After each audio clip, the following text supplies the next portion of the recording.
Hello បងប្អូនថ្ងៃនេះខ្ញុំបានមកធ្វើវីដេអូអំពីសកម្មភាព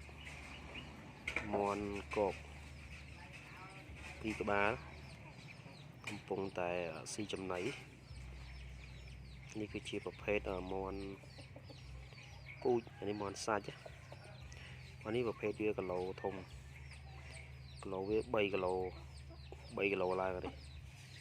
គឺប្រភេទពូជមាន់សាច់គីឡូវា3គីឡូឡើង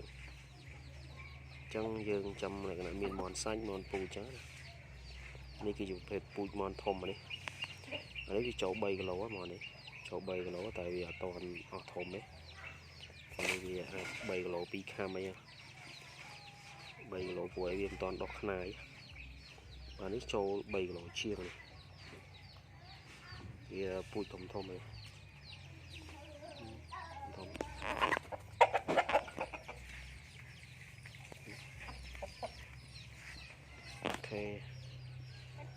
ខេនោះជាប្រភេទមាន់ធម្មតាទេនេះក៏ធំណាស់នេះអានេះអត់ដោះរួមចិត្តទេតែវាចូល3គីឡូហើយវាធាត់មែនតើអានោះ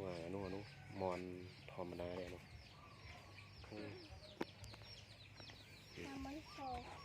អានេះមិនធំមែនតើនេះធំនេះចូល3 4គីឡូអានេះជាទូទៅមេវាបាវាកាមុន3គីឡូ4ខាំអានេះចឹងក៏វាធំគ្រាន់បាដែរគឺវាស៊ីវានេះប្រភេទមាន់សាច់ចឹងគេយកទៅចិញ្ចឹមលក្ខណៈយកទៅធ្វើមាន់សាច់ល្អពួកវាក៏ពូជមាន់ធំខេនោះវាដើរទៀតស៊ីខ្លាំងអាហ្នឹងពណ៌នេះស៊ីខ្លាំងខ្លាំងមែនទេ